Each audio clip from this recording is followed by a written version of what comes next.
Hello and welcome to Unfiltered. My name is Matt, your host, and in today's video, we're going to review the final episode of Season 1 of Queer as Folk on Peacock, Episode 8. So, what we're going to do is we're going to put some notes on the side of everything we're going to talk about in this video, and we're going to go ahead and get started. So, we're going to talk about our characters. We're going to talk about them from their development of the beginning of the series, and talk about where they are towards the end of Season 1. So starting with Brenda, we got to see Brenda, who was played by Kim Cattrall, as a character who was basically Brody's mom, played by Kim Cattrall. And in my Episode 1 review, I indicated that I was excited to see what they were going to do with Brenda as a character, considering that she was played by Kim Cattrall. And what we got to see is that Brenda, towards the last two episodes of the season, got into a relationship with Cher, and had sex in a bathroom with them. And I think there was like piano in the bathroom, and I thought this is like really unsanitary, as far as like, I think there was like something that said like, when people used to have peanuts at a bar, that there was like urine like in the bowl. And I was just thinking like, hopefully they don't take that, piano and go play it out on the floor, because that thing probably has lots of fecal matter and other things. I was just thinking them doing it in the bathroom. For some reason, doing it in the bathroom has never really done anything for me. I was like, no. I don't know. I was just like, so you have, Brenda and Cher have this kind of relationship, and Brody walks in, I should say, when they're kissing outside, on them kissing, and this kind of like sets like the stage that what is Brody going to do with this information here. Now, as far as Kim Cattrall, she has done, pretty good with this character in the show. There was a scene where, Brenda comes out to everyone and she's announcing like, hey, everybody, I'm gay. And, everyone's looking like, oh, okay, accepting it. And she divorces her husband, calls Cher, and advises like, hey, I broke up with my husband and everything. And then Cher goes, Brenda, like, we had fun. It was great, but I have a family and I'm with Ruthie. And the way that Kim Cattrall in that scene, paused, and you got to feel a bit of emotion right there. And that's one of my largest kind of issues with the show is there's moments where I lack, and most of the time I lack emotion. Like I'm watching the characters go and drive, through these events, but there is little emotion or things felt of like, hey, excitement or things like that. And that's where I think the show could improve, especially when I'm watching other shows, which you'll see that I'll be reviewing, watching Heartstopper, which, geez, that show is just full of emotion just in the first episode. And I'm feeling like young in that excitement of like being in a relationship, first time, or just, like, am I going to tell him? It's going to tell me, this is just exciting. Or Pose, when you felt like with the characters, and everything that they were going through. That's where, as far as Queer Folk, as far as the other series, they were known for like being like shocking and other, being exciting to watch.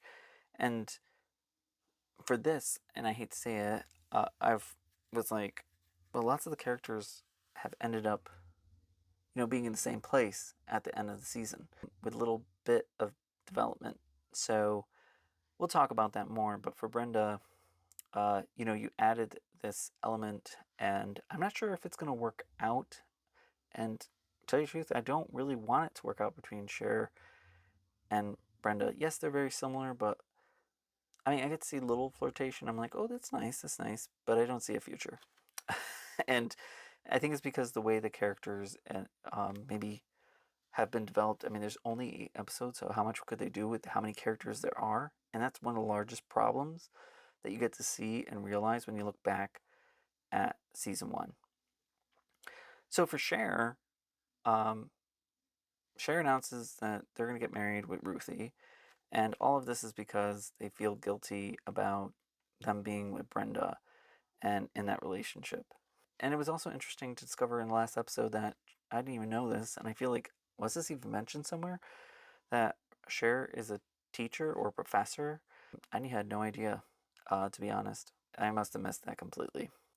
So Ruthie and Cher both agreed to get married, and we already know on Ruthie's side everything that's going on. We're gonna go on through it a little bit, but Cher's just making this decision just to put a band-aid on it, everything, and Cher feels guilty because Ruthie has made this confession of like, "Hey, I'm gonna be the fair for the family and everything," and is like, "Oh my gosh, what am I doing to the family?" Well, you've been there a lot, Cher, and you've done a lot, but um, and they decide to both announce their engagement at Babylon. And as far as Cher, really not too much other development for them as a character. I mean, we get to discover it through the show that they're non-binary.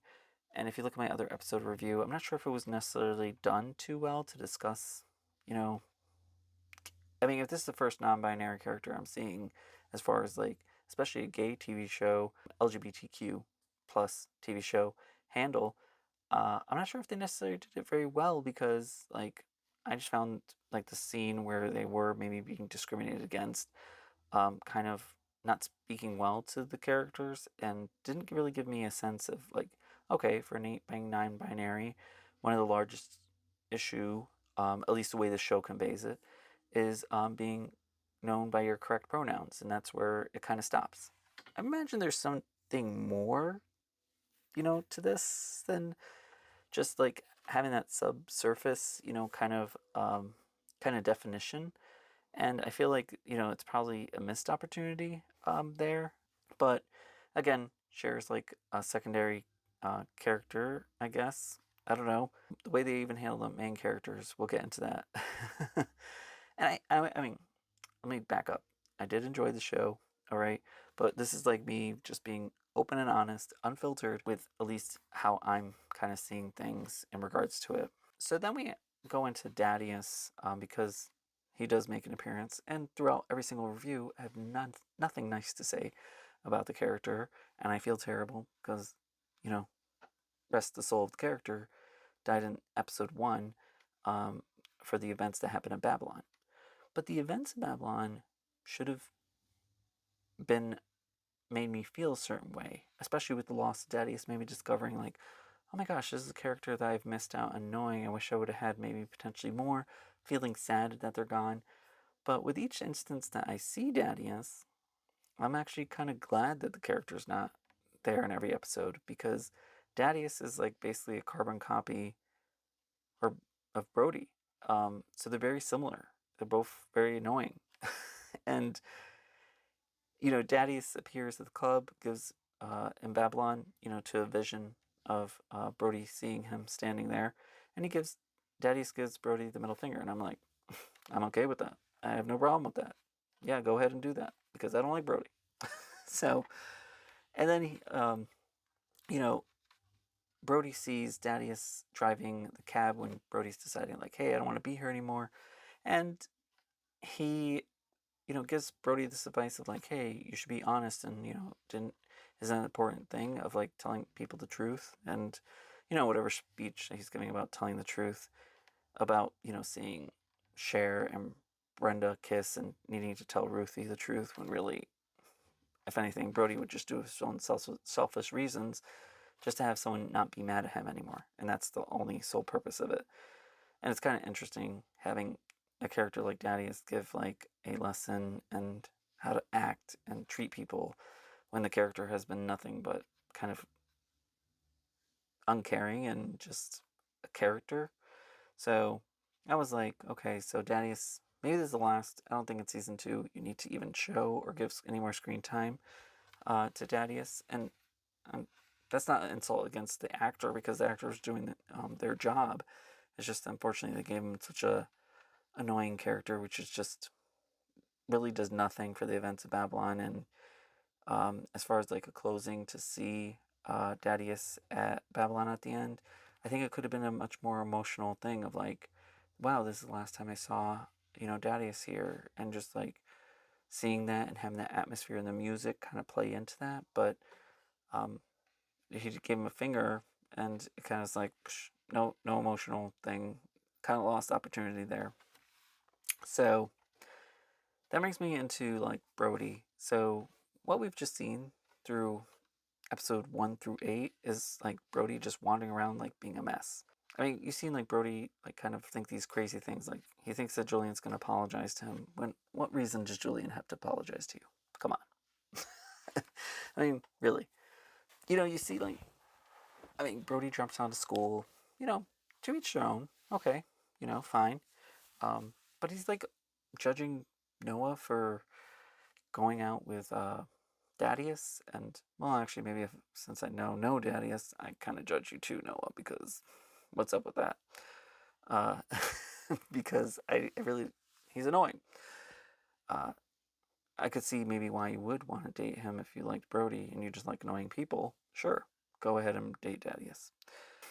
I mean, Brody keeps on walking around thinking that people are just going to apologize to him. I mean, Ruthie, when Ruthie was in trouble with her job, with what happened, and Brody, feels maybe slightly responsible, and Ruthie tells him that, oh, I got reprimanded. He was like, oh, you weren't fired then? Let's move on. And she's like, really? Come on.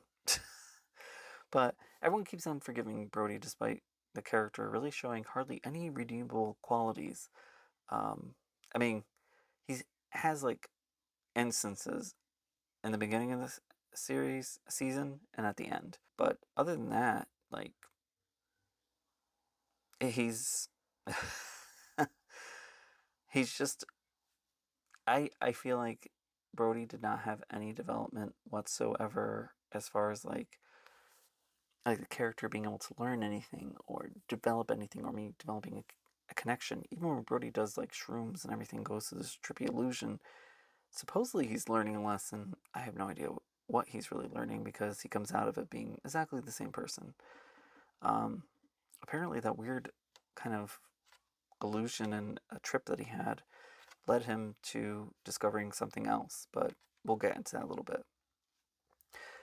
I guess the character, as far as Brody and redeemable qualities, the two instances, like the first, which is in the beginning of this season, where he jumps on stage to save Mingus with his own body from the shooting that's going on there. So obviously, there's a caring side of the character being developed here.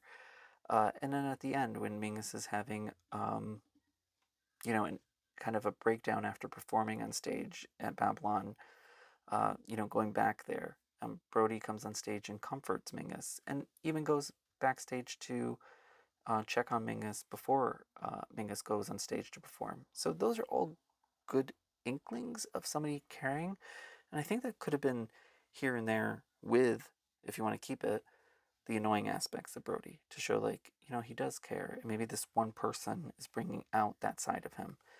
I mean, Noah was written as a character that is very caring and open with feelings, and yeah, I could see him, Brody gravitating to that, but I'm not sure if he got anything from that relationship. I mean, at the end, when for Brody, when he's in the car, and you think that Dadius's vice is he's just going to expose everything of Cher and Brenda's relationship to Ruthie. He drives to Ruthie's place, is outside, knocks on the door, turns around. Ruthie comes out in the rain, and that's where Brody confesses that he loves Ruthie and has always loved Ruthie. And at first, Ruthie like pushes back and go, "Are you an idiot?" And then kisses, and that's kind of where we leave Brody. So basically, a mess of a character wandering about, redeemable quality with Mingus a little bit here and there, but also treated Mingus pretty bad, to be honest, and confesses his love to Ruthie, and yeah. So overall, I think that as far as like Brody, um, I know that the creators of the show indicated that, hey, we want to focus more on the secondary characters, but Brody's your main character, and right now has learned nothing and had really no development. So as far as Ruthie, um,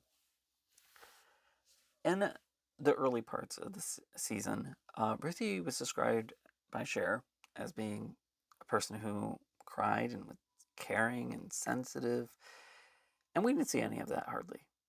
I think maybe there's a few instances where we saw her cry, with the kids, being overwhelmed, but I also think it was because like I really don't want to be here.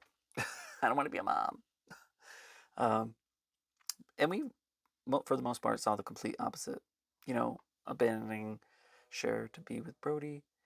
Um, just, you know, being irresponsible with drinking around the students, getting in trouble, with the school board, being insensitive really to other people, making irresponsible decisions with the family, like we talked about, leaving without thought. And I think always leaving, for Brody in regards to that. And then she lies to Cher and says, "Hey, I'm not going to let the family down." And what do you know? She does. I mean, when Brody, when Ruthie said her speech to Cher, I didn't buy a single one of it. Um, and, for the most part, that's how the character was written. Brody and Ruthie, as a couple, are going to be the most annoying couple ever because they are both irresponsible, annoying. I just imagine, like, okay, them being together and everywhere they go, no one wanted to be with them. So let's pretend I'm in a club. I'm like, oh, what? Who's behind me? Oh, Ruthie? Um, okay, let's think. I gotta think of like something to get us out of here because I really don't want to talk to her. Let's go. Oh, hi Ruthie. Hi Brody. Oh, why I've been avoiding you? Um, I haven't been avoiding you. Well, actually, okay. I'm just gonna be quite honest with you. Last time we talked, you told my boyfriend he was annoying, and you also told me during our wedding that I shouldn't get married to him. So, why am I gonna be friends with you? You don't care? Well, see, this is why we're not friends. Goodbye. And that's how we would end it. I don't know. Just everywhere they go, I don't think they're gonna complain they have no friends and nobody likes them. And actually, they won't even be complaining. They'll be like this. They'll be like, you know what? Nobody likes us. Their problem. I don't know what's wrong with everybody, right? Yeah, right. This is why I love you. I don't know. The worst characters together. I mean, it would be nice as a couple, see them fall flat in their face. So maybe there's that to look forward to. You know. I mean, so we'll see from there. I mean, again, another main character that needs more development. Is quite a bit to catch up and kind of develop here. So Mingus and Judy. So Mingus in episode 8, we see that Mingus, he's struggling with telling his mother that he has HIV. I mean, he blurts it out to his friends, through frustration. And he was unsure if he's going to have his friends accept him. And he gets to see that they do. And I thought that was like a sweet moment. And I think there's moments here to build on with Mingus and missed opportunities. I mean, Judy quit her job to be with her son, and she says that she's proud of him in her room. When he tells her that he has HIV, he's really struggling with telling her that. And you get to see that she starts laughing and she says, "Oh my gosh, I thought you were going to tell me that you were dying."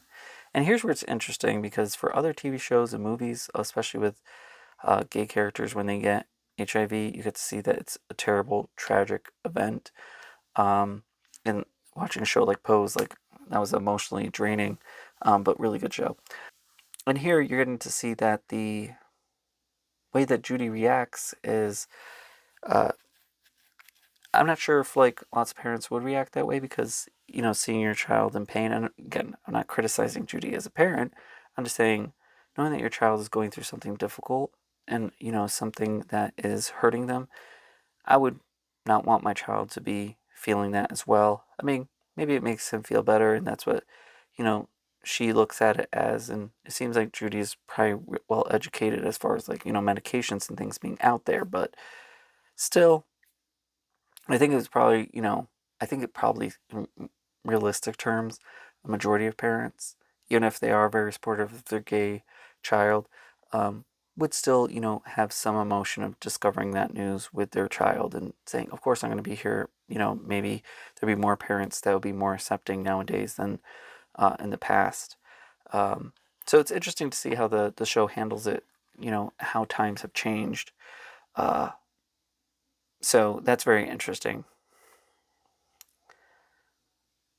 So Judy does come to Babylon to watch Mingus perform again at Babylon, and it was interesting. I actually enjoyed Mingus's first performance more than this performance. Uh, I would actually, as far as Mingus as a character, because we get to see him go through these things, and with Brody in the relationship, I would like to see more interactions with him at school and also between Ruthie. Him and his struggles and her as a teacher, kind of being that mentor to Mingus, because that would have given Ruthie opportunities to develop and show another side that Cher's saying present um, for Ruthie as a character. But you never see that. And for Mingus, he could have maybe used that as well. I mean, Mingus does have like Bussy, the drag queen, as well. And I'm not saying that I didn't enjoy Bussy, but maybe that mentorship could have been given to Ruthie to give some redeemable moments to that character, to say, oh, there are opposite sides for Ruthie, not just that cold side that we see in regards to it, like as far as kicking out the kids and all that other stuff. I mean, granted, yes, they shouldn't be at your house and your party, especially if that's your home and you just want to have a good time or whatever. But I don't know. It's interesting also that Judy, she is really invested in her son Mingus, but takes little interest really in his schoolwork. And I thought that that would have been a kind of interesting development as far as him struggling and maybe Ruthie as a teacher. That interaction between both of them. I also think like if Mingus struggled in school with being picked on or having harassment, because he is completely true to himself, and sometimes in school, those who are more comfortable with themselves, other people don't like because you're not fitting to their form and how they should be or want everything to be. So maybe Ruthie being that mentor could cause conflict between Ruthie and Judy. Like for example, Ruthie saying like, "Hey, I know what it's like personally to go through these things, and I'm speaking from experience." And Judy goes, "Well, I'm speaking as Mingus's mom, so step back." And that would have been a nice kind of confrontation, and it would have made sense for the characters. But again, missed opportunity. Uh, and I do agree that for Judy, I think there could have been more attention with like, hey, this older man dating or wanting, being with my son. Not something I really want for my son who's still in high school.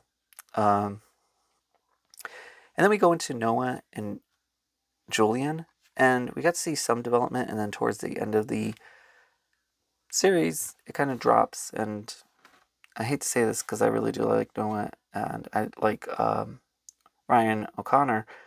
Um, the way that the show left off the characters was like, hey, they're together. Now we're kind of bored of them. And I don't know if they knew what to do with the characters. I mean, Julian is getting his movement towards becoming a flight attendant, and Noah, quitting his job to find out what he wants to do, and we really don't know what that is. So then we move on to secondary, kind of like the real kind of secondary characters, which are Marvin and his relationship.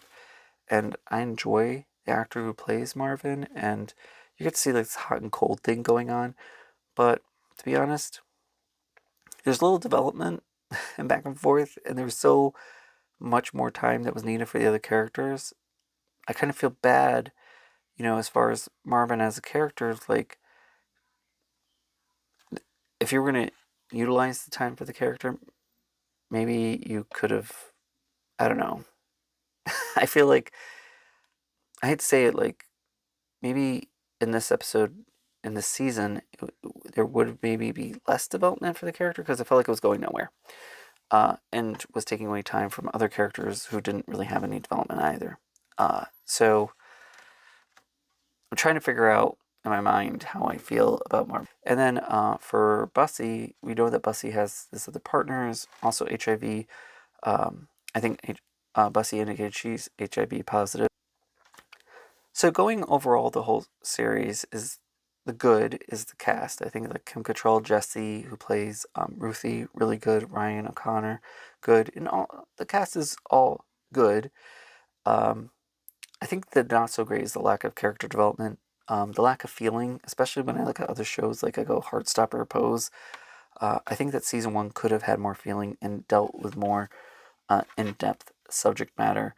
Like I just said, like discovering for Mingus, like giving a perspective for someone who is young in HIV and dating is something to talk about. Maybe in the new kind of age of technology and everything, and with new treatments, and then also for Ruthie, the transgendered issues and everything there, and for Cher, non-binary, uh, there wasn't really much development.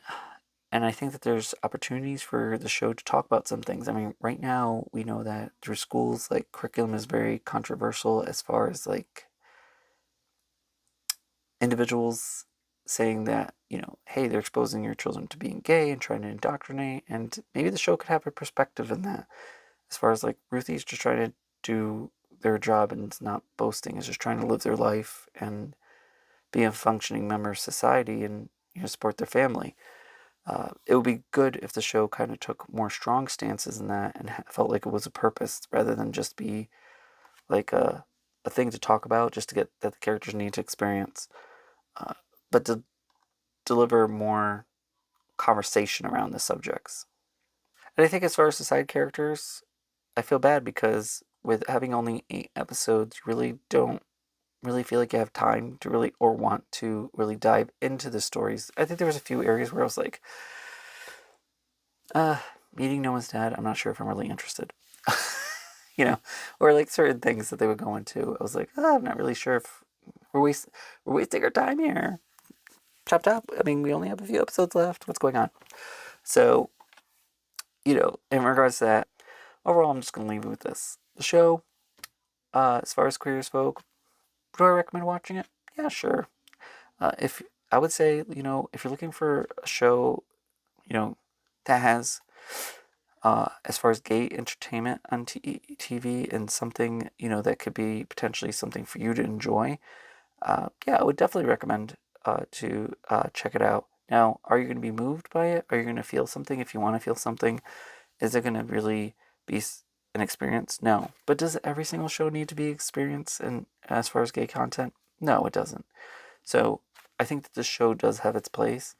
Something you could just put on, relax, watch, especially if you don't want to, feel, too much and, get back down by emotions. Because that's the other opposite side of, some gay content, which is like, you're either going to make me feel really sad or you're going to be talking about people being really horny or, just showing lots of people really in good shape and I'm going to feel depressed. So it's nice to have something a little in the middle where I just go, oh, okay, I watched that and it was good. And I don't feel like depressed because I'm not in shape and I don't feel sad because the character guy died. And I don't feel like I'm being preached to or having to worry about like everyone's against me in the world. So I think that overall Queer as Folk does have its purpose. Whether or not, staying in the middle ground is going to get a season 2, I'm not so sure.